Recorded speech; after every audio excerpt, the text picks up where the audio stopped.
Hoje eu quero falar para vocês sobre o recurso especial quando ele tem por fundamento o dissídio jurisprudencial, ou seja, uma divergência jurisprudencial. Quando o acórdão recorrido, o acordo contra o qual você vai recorrer, ele divergir de um entendimento de outro tribunal. Outro tribunal, aplicando a mesma lei federal, tem um entendimento diferente daquele que o tribunal que proferiu o acordo que você vai recorrer possui. Esse é o recurso especial fundado no dissídio jurisprudencial, que é o que nós falaremos hoje. Nas pílulas passadas, nós falamos muito sobre recurso especial, sobre a forma de trabalhar o seu processo, as premissas que constam do acordo do seu processo, para que você não se esbarre no juízo de admissibilidade do seu recurso especial, ou seja, para que você tenha acesso à instância excepcional do Superior Tribunal de Justiça. Falamos também sobre a hipótese de cabimento de violação de norma federal, que é a hipótese prevista na linha C do inciso 3º do artigo 105 da Constituição Federal. Mas nós temos na linha C outra hipótese de cabimento do recurso especial, que é fundada em dissídio jurisprudencial, fundamento também chamado de divergência jurisprudencial, ou seja, que é quando você tem a sua decisão do seu processo, contra a qual você vai se insurgir, contra a qual você vai recorrer, quando ela tiver um entendimento, estiver dando à lei federal uma interpretação que diverge da interpretação que outro tribunal empresta àquela norma de direito federal. Neste caso, você vai estar diante da possibilidade de você fundamentar também o seu recurso especial no dissídio jurisprudencial. E aí eu quero hoje aqui dar umas dicas para que vocês fiquem bem atentos e não errem, né? Prejudicando assim a apreciação do mérito do seu recurso especial.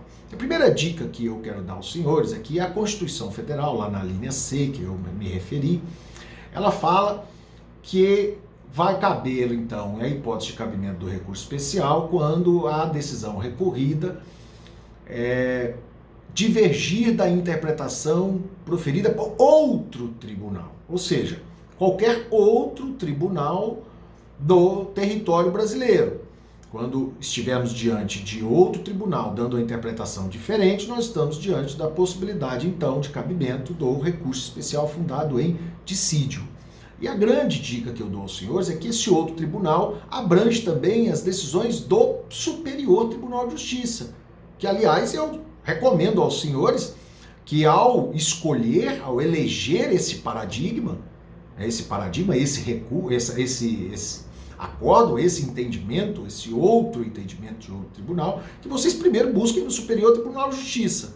Porque se você for utilizar como paradigma que diverge do entendimento proferido no seu, se esse paradigma for do próprio Superior Tribunal de Justiça, você já começa com uma decisão que diverge, tendo como órgão prolator da decisão o próprio Superior Tribunal de Justiça, que é quem tem a finalidade de uniformizar o entendimento jurisprudencial em todo o território brasileiro. Tá? Então fica aí, a primeira dica é a de que esse outro tribunal abrange também o Superior Tribunal de Justiça, o que, aliás, eu sugiro aos senhores que busquem, se dediquem muito à pesquisa no site do Superior Tribunal de Justiça para poder encontrar esse julgado que se encaixe como paradigma para fundamentar o seu recurso especial, a sua divergência jurisprudencial. Aliás, quando eu falei aqui sobre essas pesquisas no Superior Tribunal de Justiça, eu até me lembrei dos instrumentos, né? É muito importante saber pesquisar a jurisprudência no Superior Tribunal de Justiça. Nós vamos gravar depois uma pílula falando sobre isso. Quero ajudar os senhores também a pesquisar, a utilizar os filtros e os conectivos para você ter sucesso na busca da jurisprudência que você precisa para utilizar na sua petição inicial, no seu recurso, e no caso que nós estamos aqui hoje falando do seu recurso especial fundado em dissídio jurisprudencial. Tá? Outra dica que eu acho que é muito importante e que é fruto do entendimento jurisprudencial do Superior Tribunal de Justiça, chamada aí por algumas doutrinas como a jurisprudência defensiva, é a de que não basta você fazer o seu recurso fundado em dissídio jurisprudencial. Não basta só você apontar a jurisprudência que diverge para que o seu recurso possa ser, fundado em dissídio jurisprudencial, possa ser conhecido. Olha que interessante, é preciso que você, além de indicar o entendimento jurisprudencial de outro tribunal, indique também o dispositivo de lei federal que está sendo violado. Ou melhor, qual é o dispositivo de lei federal que os dois tribunais estão divergindo no entendimento. Né? Tem uma lógica, é fruto sim da jurisprudência, mas fruto de uma interpretação da norma constitucional que estabelece a hipótese de cabimento, porque diz lá que é cabível o recurso especial quando a decisão recorrida der à lei federal o entendimento divergente daquele que outro tribunal proferiu. Então é óbvio que para você fazer a divergência, para você fazer o dissídio, você tem que mostrar o dissídio e tem que mostrar a norma federal que está sendo interpretada de forma divergente entre os tribunais. Então fica aí a segunda dica. Não basta só escolher o paradigma e fazer o seu recurso especial e fazer lá a divergência, mostrar a divergência. Você tem que também indicar um dispositivo da norma federal que eles estão divergindo no entendimento. Eu tenho, por fim, uma terceira dica muito importante para os senhores, que é relacionado à, primeiro, a identificação desse paradigma. Identificar a raiz, a similitude fática entre a raiz fática desses julgados. O que eu estou querendo dizer para os senhores? É preciso que você identifique que o seu processo é idêntico àquele outro que você quer utilizar como paradigma. E como é que você faz isso? Você vai na raiz fática. O caso tem que ter, a interpretação da norma federal tem que ser com base nas mesmas teses trabalhadas, na mesma norma federal. Eu, por pouco tempo, inclusive, eu participei de um grande debate travado no Superior Tribunal de Justiça, na Corte Especial, sobre a possibilidade da revisão do valor do aluguel quando estivéssemos diante de uma ação revisional de aluguel. E aí a grande discussão era porque o recurso que nós estávamos diante dos embargos de divergência, trabalhava como raiz fática somente paradigmas que tratavam da ação renovatória de aluguel, que é, como todos devem saber, hipótese diferente da revisional. A renovatória trata-se da renovação de um contrato de locação que está se findando, diferente da revisional, que é cabível durante a execução do contrato de locação, todas as vezes que ficar, passado 3 anos, encaixar na hipótese do artigo 19 da Lei de Locação, o aluguel ficar muito discrepante do valor de mercado. Ou seja, enquanto a revisional é uma hipótese de reajuste, de revisão do valor do aluguel durante a execução do contrato de locação, a renovatória só é cabível quando estivermos faltando 6 meses para o fim do contrato de locação, obviamente atendendo lá os requisitos que a Lei de Locação estabelece. Então é óbvio que o que foi muito debatido, é óbvio que para você dizer que tem entendimento divergente, você precisa identificar a situação, o paradigma tem que se tratar da mesma situação jurídica do outro. Então, paradigma de ação renovatória não pode servir para sustentar divergência de um entendimento proferido numa ação revisional, porque são situações jurídicas completamente distintas. A raiz fática e jurídica é distinta.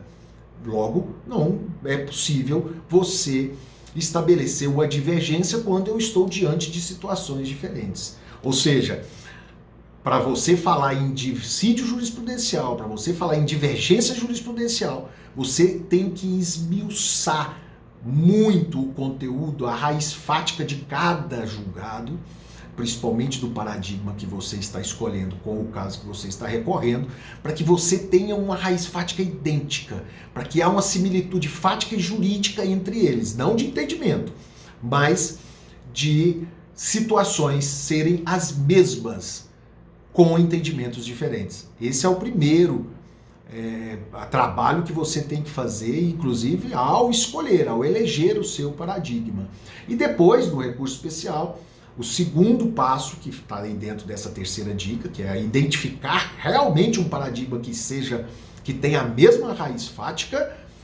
Depois tem outro trabalho também muito minucioso, muito artesanal no seu recurso especial, que é você fazer o cotejo analítico. O que é o cotejo analítico que o Superior Tribunal de Justiça fala? A comparação. O Superior Tribunal de Justiça quer que você demonstre no seu recurso especial que eles possuem raiz fática idêntica. Não basta você dizer que o seu caso é esse e jogar uma ementa do outro acordo, ou simplesmente pegar um trecho e dizer, entendeu diferente. Não. Você tem que fazer o cotejo, você tem que fazer a comparação.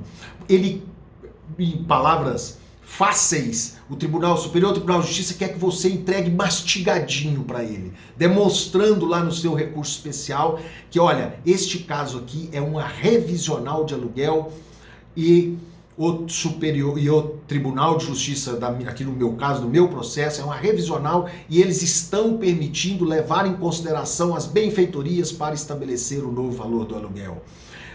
E agora eu tenho um outro julgado aqui de que é também uma revisional de aluguel e que o entendimento proferido pelo tribunal é o de que em revisional não cabe levar em consideração as benfeitorias que que o locatário ergueu sobre o imóvel para fins de estabelecimento de um novo aluguel. Um exemplo que eu estou dando, mas é um exemplo, inclusive, que vive e ainda está em discussão no Superior Tribunal de Justiça.